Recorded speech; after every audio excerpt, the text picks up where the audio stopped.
What's up, y'all? In this video, I want to do a basic overview of how HE shells currently work in War Thunder ground forces.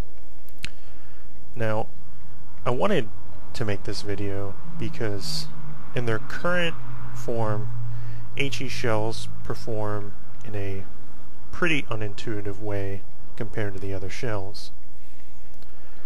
Now, unlike most of the shells, the HE shells currently fragment outside of the tank.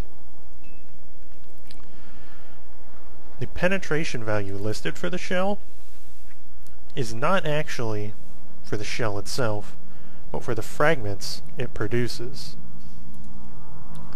So an HE shell will hit a tank, explode, cause fragments, and those fragments will attempt to pierce the armor. Now, for most HE shells, this doesn't matter because they're not powerful enough or large enough to pierce any armor on a tank that usually comes across.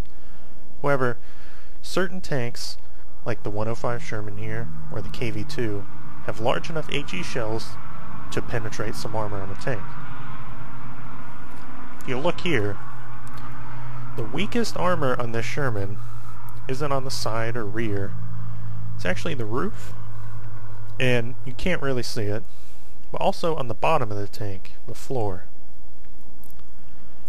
So while even a large HE shell will usually not be able to penetrate the front or even sides of a tank, it can usually penetrate these almost always unavailable weak spots that a normal shell can't reach.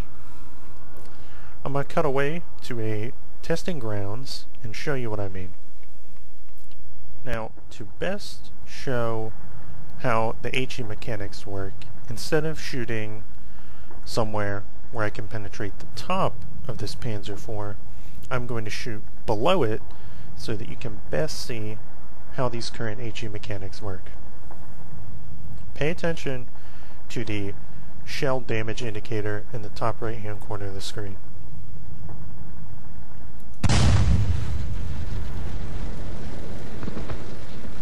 So what just happened there?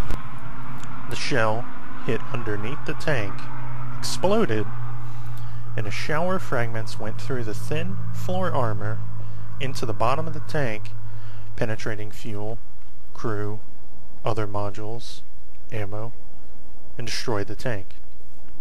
Now, compared to a normal armor-piercing, heat, or even HE shell, large caliber HE shells produce many times more fragments than those other shells. This enables large caliber HE shells to not only damage places that shells fragments otherwise wouldn't be able to, but also to have a high chance of actually hitting something. Now, I should mention that most tanks that come with a large caliber gun will usually have some form of armor-piercing shell. The KV-2, the SU-152, and the ISU-152 come with armor-piercing shells. Generally speaking, these are more useful than the HE shells because you can usually shoot anywhere on an enemy tank to get a penetration. The HE shells, you have to perform some trick shooting and hit the enemy on a place where your fragments will be able to go through somewhere, usually shooting their turret to go through the roof, or if you're very close, shooting underneath the tank. Some of the tanks, like the 105 Sherman and the SU-122, don't come with AP ammo for their gun. Instead, they get heat. In this case, it's more preferable to use HE ammo most of the time because currently heat ammo produces a very small number of fragments and has a very narrow cone of damage. You're probably much better off using HE ammo in these tanks than you would be heat. So that about wraps it up for this video. I hope y'all learned how the current HE mechanics work and how you might use them to your advantage. If you liked the video or feel left something out, feel free to leave a comment. I'd also appreciate comments on what you think I did well, what I didn't do well, so I can help make some better videos. And don't forget to subscribe to the channel if you want to keep updated on when new videos come out. And I'll see y'all later.